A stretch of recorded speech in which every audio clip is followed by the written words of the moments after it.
నూలులో శతాబ్దాల గౌరవం, పట్టు పరంపరకు ప్రతీక, సంప్రదాయానికి శాశ్వత చిరునామా సఖీ. నమస్తే అమ్మా. నమస్తే అమ్మ జయలక్ష్మి. అమ్మా, గ్రహణాల సమయాలప్పుడు విపరీత ధోరణులు, వింత మాటలు చాలా చూస్తూ ఉంటాం. అవునమ్మా, గ్రహణం కదా. గ్రహణం కొంతమంది మరీ భయపెట్టేస్తుంటారు, కొంతమంది దాన్ని చాలా తేలిగ్గా తీసేసుకుంటూ ఉంటారు. తేలికగా తీసుకుంటే తప్పు లేదమ్మా, దాన్ని విపరీతమైన వ్యాఖ్యానాలు చేస్తారు, అక్కడ సమస్య. ఇది కరెక్ట్ అమ్మా. వాళ్ళకి నోటికి ఏది వస్తే అది, వాళ్ళ మనసుకి ఏది తోస్తే అది. మాకు భావ ప్రకటన హక్కు ఉంది కదా అని చెప్పేసి ఏదైనా మాట్లాడేయటం, అంతే కదా. తినేస్తామంటారు, బయటికి వెళ్ళి. కాదమ్మా, భావ ప్రకటన గురించి ఒక మాట చెప్తాను. చెప్పండి అమ్మా. స్వాతంత్ర్యం గురించి చెప్తూ బెర్నాడ్ షా అనుకుంటా చెప్తారు, నీ స్వతంత్రం నీ గొడుగు కొస వరకే ఉంది, నా ముక్కు దగ్గర నీ స్వాతంత్రం లేదంటాడు.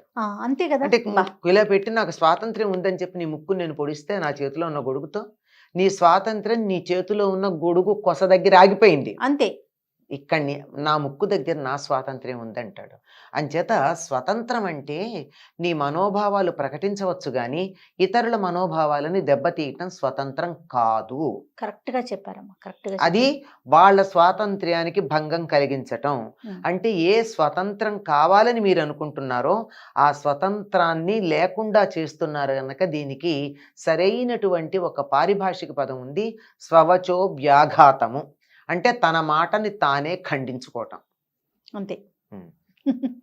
ఎలాంటి విషయాలు చూస్తున్నామంటేనమ్మా, ఆ సమయానికి మనకి చాలా మంది పెద్దలు లేకపోతే మన గ్రంథాల్లో ఉన్నది మనమంతా చెప్పుకుంటూ ఉంటాం. ఆ సమయంలో కొంత జాగ్రత్తగా ఉండాలి, భగవన్ నామ స్మరణ చేయాలి, ఆహారం తీసుకోకూడదు కొన్ని గంటల ముందు నుంచి, గర్భిణీ స్త్రీలు అయితే ఇంకొంచెం జాగ్రత్తగా ఉండటం, పట్టు విడుపు స్నానాలు చేయటం అని.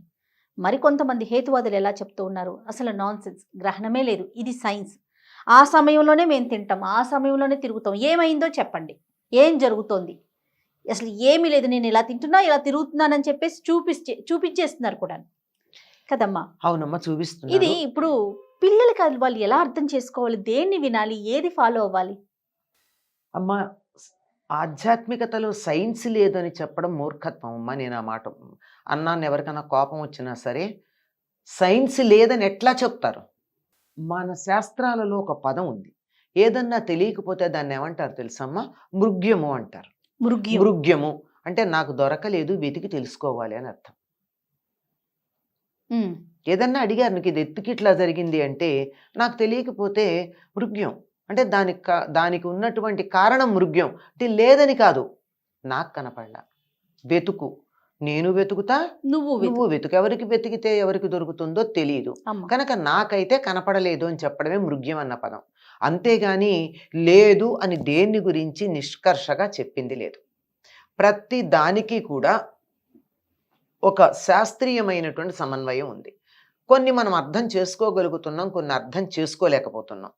అర్థం చేసుకోలేని సందర్భాల్లో దాన్ని గురించి మేము కనుక్కుంటాం, పరిశోధన చేస్తాం, ఇందులో సత్యం ఉందా లేదా నిగ్గు తేలుస్తామని చెప్పడం సరైన పద్ధతి. కానీ ఇదిగో ఈ క్షణాన్ని నాకు కనపడలేదు గనక ఇది లేదని కానీ దాన్ని కాదు, అది దాన్ని పాటించే వాళ్ళందరూ మూర్ఖులని కానీ ఛాదస్తులని కానీ, ఛాందస్సులు అంటే ఒప్పుకుంటా నేను, ఛాదస్తులని కానీ అనకూడదు. ఛాందస్సులు అంటే వేదాన్ని నమ్మిన వాళ్ళని అర్థం.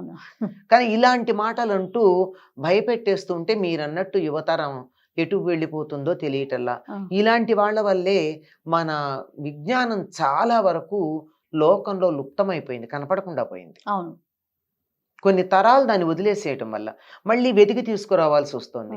ఈ వెతికి ఎవరు తీసుకొస్తున్నారు? మన దేశంలో ఎవ్వరూ చేయట్లేదా పని. విదేశాల్లో వాళ్ళు మనం చెప్పిన ఒక్క మాటను పట్టుకుని దాని మీద ఫోకస్ చేసి ఆ ఒక్క పాయింట్ మీద పరిశోధనలు చేసి ఎన్నో విషయాలను కనుక్కుని ఈ స్టేట్మెంట్ సత్యము, శాస్త్రానికి నిలుస్తుంది అని చెప్పడం జరిగింది. మరి అట్లాంటి వాటప్పుడు మీరు తొందరపడి ఇది పనికిరాదు అని అనడం ఎంతవరకు? నాకు తెలియదు, నాకు అర్థం కాలేదు, నేను పాటించను, నాకు నమ్మకం లేదు, అది నీ ఇష్టం. You are free to do it. ఇది ఈస్ ఫ్రీ కంట్రీ. నీ ఇష్టం వచ్చినట్టు ప్రవర్తించవచ్చు, కానీ ఇతరుల ఇష్టాలకు అడ్డం రాకూడదు. అంచేత మీరు ఇప్పుడు దీని గురించి మాట్లాడుతున్నారు, గ్రహణం గురించి. గ్రహణం గురించి మాట్లాడేటప్పుడు ఏమని చెప్పారమ్మా? గ్రహణ సమయాలలో జీవ ప్రక్రియ చాలా మందగిస్తుంది అని చెప్పి పరిశోధన చేసినటువంటి జీవశాస్త్ర పరిశోధకులు 100% కరెక్ట్ అని చెప్పి నిరూపించి చూపించారు. జంతువుల్లో, వృక్షాల్లో ఎదుగుదలలో తేడా. పోనీ కనీసం జంతువులైతే వాతావరణంలో మార్పు వల్ల కన్ఫ్యూజ్ అయ్యాయి అనుకోవచ్చు. వృక్షాలకేమైంది, విత్తనాలకేమైంది? అవి తొందరగా వీటికి రెస్పాండ్ అయ్యేవి కాదు కదా. వాటిల్లో కూడా మెటాబాలిక్ యాక్టివిటీలో చాలా తేడా ఉంది. అది మనుషుల మీద చేయడానికి మనం ఒప్పుకోలే, అందుకని మనుషుల్లో కూడా అవుతోంది. వాటిని బట్టి కంటితో, భౌతికమైన కంటితో చూడడానికి వీలు కానటువంటి వాటిని ధ్యాన మార్గం ద్వారా చూశారు. ఇప్పుడు మన వాళ్ళు ఏదో మైక్రోస్కోపు, ఎలక్ట్రానిక్ మైక్రోస్కోపు వాటి వల్ల కొన్ని చూస్తున్నారు, ఇంకా కొన్ని చూడలేకపోతున్నారు కదా. మన మనిషి చుట్టూతా ఉండే తేజస్సు మొదలైన వాటిని చూడగలరా? అదే ఆరాన్ని చూడలేకపోతున్నారు కదా. అది ఉందనే సంగతి క్లిరియన్ ఫోటోగ్రఫీ నిరూపించింది. మరి ఎండిపోయిన ఆకుకిను పచ్చగా ఉండే ఆకుకి ఉన్న తేడా ఫోటోగ్రఫీలో తేడా తెలుస్తుంది. అట్లాంటిది వాటిని మనం కంటితో చూడలేనప్పుడు ఎలా మిగిలిన వాటిని చూడగలుగుతామని ఎలా చెప్తున్న క్లిరియన్ ఫోటోగ్రఫీ పట్టుకున్నది కూడా ఇది పట్టుకోలేకపోతున్నాం కదా. అంచేత తెలుసుకుందాం, దీని వెనకాల శాస్త్రం ఏముంది అని పరిశోధన చేద్దామని ఆలోచించిన సరైన పద్ధతి తప్ప ఇది పనికిరాదు అనడం చాలా తప్పు. ఇలా మానవ శరీరంలో జరిగే మార్పులు ఏం జరుగుతాయి అన్నది ఆ రకంగా దర్శించినటువంటి వారు ఈ నియమాలు పాటిస్తే మంచిది అన్నారు. పాటించకపోతే చచ్చిపోతామని చెప్పలా, ఎక్కడా లేదు, పాటిస్తే మంచిది అన్నారు.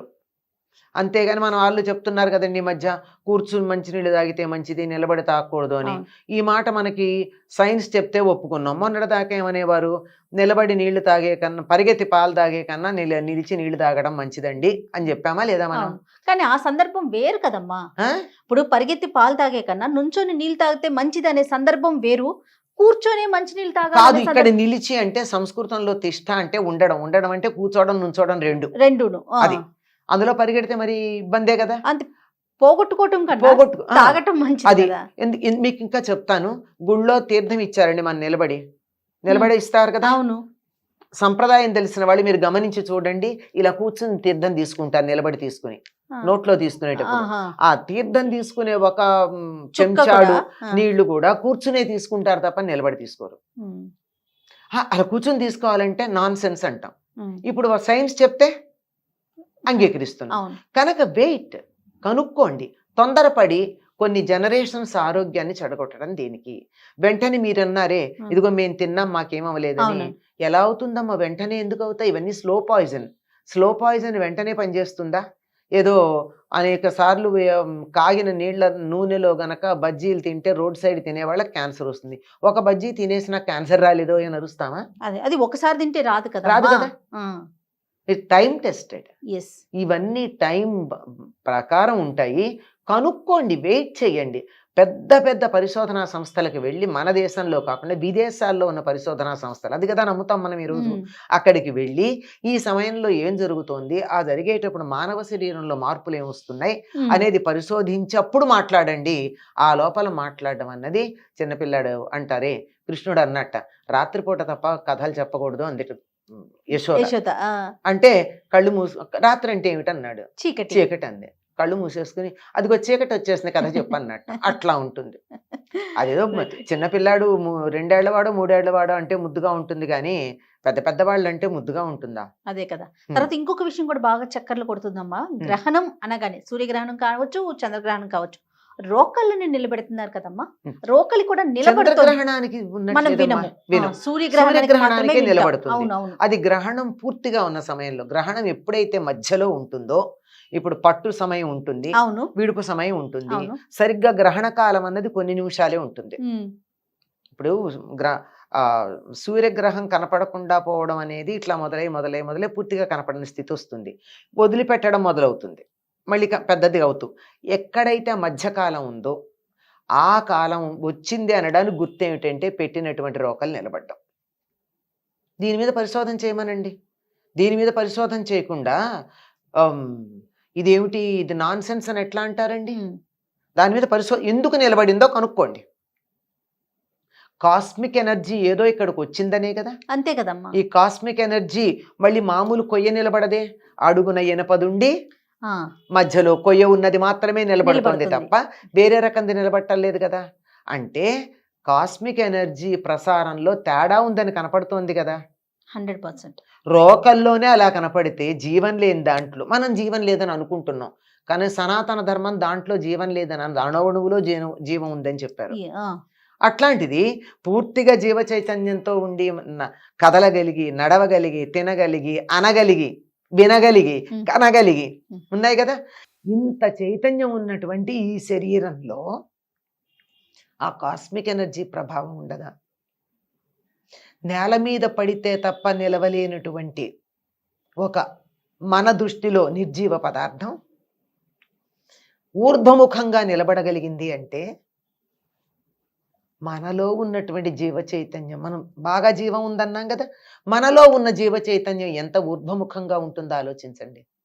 అందుకనే ఆ సమయంలో జపాలు ధ్యానాలు చేస్తే చాలా త్వరగా ఫలితం ఉంటుందని, ఒక్కసారి రామ అంటే 1,000,000 సార్లు రామ అన్నటువంటి ఫలితం ఉంటుందని. ఎందుకంటే కాన్షియస్ ఎఫర్ట్ మనకి దీనికి సంబంధించి మాట ఉచ్చరించేటప్పుడు ఎలా ఉచ్చరిస్తున్నాము, ఆ ఉచ్చరించినటువంటి మాట యొక్క ప్రభావం ఎట్లా ఉంటుంది అన్నది మన ఇంటెన్సిటీని, మన మనోభావాల బట్టి ఇంటెన్సిటీలో తేడా ఉంటుందని పరికరాల సహాయంతోనే చెప్తున్నారు ఇప్పుడు. అవును. లై డిటెక్టర్స్ అవి వాటి మీదే కదా బేస్ చేసి వచ్చాయి. అవునండి. కనుక నేను మనస్ఫూర్తిగా అన్నానా, లోపల ఒకటి అనుకుంటూ పైకి ఇంకోటి పైకొకటి అన్నానా, అన్నాను. ఈ తేడా తెలిసిపోతుంది. ఈ తెలిసేటటువంటిది ఏదైతే ఉందో పరిపూర్ణంగా మనం అనడం వీలవుతుంది గ్రహణ సమయంలో. అట్లా గనక అన్నట్టయితే అలా జీవ చైతన్యం ఊర్ధ్వముఖంగా పెడుతుంది. అందుకని అలా అనడానికి తగినటువంటి కాలం గనక ఈ సమయంలో జపాలు చేయండి, ధ్యానం చేయండి అని చెప్పారు. తప్పకుండా అమ్మా. నమస్తే. నమస్తే.